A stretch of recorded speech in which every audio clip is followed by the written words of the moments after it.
Hello gamers, welcome to Surviving Fallout 4, the channel where I'm going to be sharing with you absolutely every useful tip and strategy that I learned about this awesome game. Especially, but not exclusively, for when playing on survival mode. Because on survival mode, the only way you can save is by using a bed, a mattress, or a sleeping bag. You need to have one of those close by. Hence the usefulness of this location, which is Hangman's Alley. Now, Hangman's Alley is the central most located settlement in the game. And let me show you here on the map where it is located.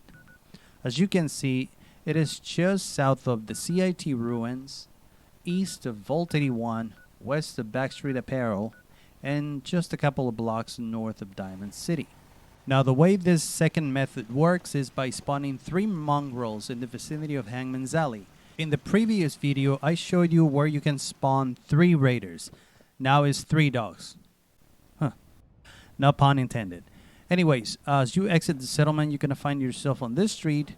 Go south, but instead of going towards Diamond City, make a left here. You're going to be on the outside of the north wall, across from which you're going to find 2 dead ends. The one that we're interested in is the second one here with a red car, because the trigger point is actually as you walk past the red car. Once you hit the wall, then 3 mongrels would have spawned just right next to this yellow car over here.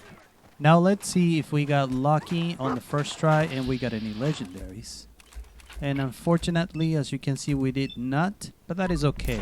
In my experience, I have found that when you spawn these mongrels right here, the odds are 5 out of 10 reloads are legendaries. Now, if you don't have Hangman's Alley yet as one of your settlements, if you haven't cleared it of raiders that are holed up here when you first arrive, no worries. I'm going to show you another location that is very close by. It is just a couple of blocks away from here. It's completely safe, no enemies around, easy to get to, where you can drop your save.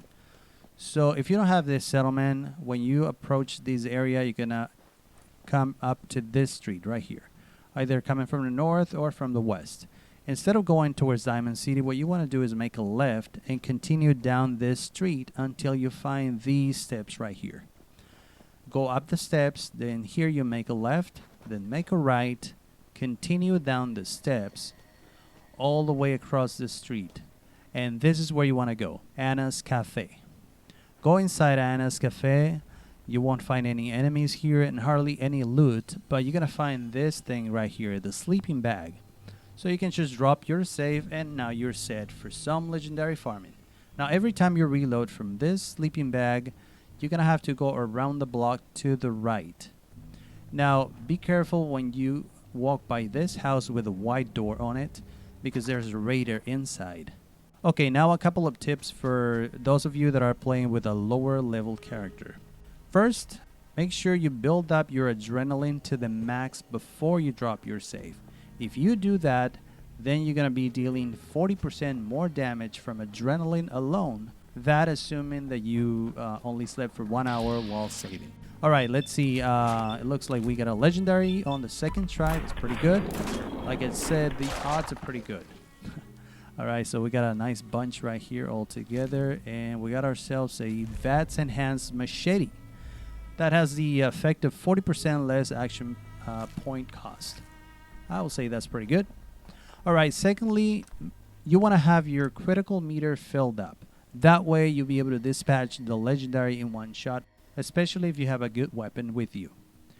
Another thing is, make sure you use the security guards that are patrolling the outside of Diamond City, especially this one that is by the north wall. He's going to be making rounds from east to west and back. So before you drop your save, make sure you catch him walking towards the west. If you do that, then every time you reload, you're going to find him standing right at the very end of his patrol on the west side, exactly outside the dead end with the red car, like you can see here. So once you do that, go into sneak mode, trigger your puppies, and enjoy the show. Make sure you got some popcorn. Now, I will suggest also that you help him with a couple of these enemies. You know, go for the easier targets. Let him deal with the legendary. At least that's my recommendation. Also, you can choose to let him deal with all three of them, but in my experience, it's a little tedious because it takes a little bit. Alright guys, that's it for today's video. I hope you enjoyed it. If you did and found it useful, please consider supporting us by subscribing to the channel and hit the notification bell so that you don't miss any of our upcoming videos, like the next one, in which I'm going to show you how to farm for legendary items just south of Sunshine Titans Co-op. That's right guys, I'm going to tell you all about it in the next video. And also don't forget to check out the previous video where I showed you how to spawn 3 raiders just up the street from here where you see that yellow car in the distance. Alright guys, well thank you very much for watching. Stay tuned and stay safe in the Commonwealth.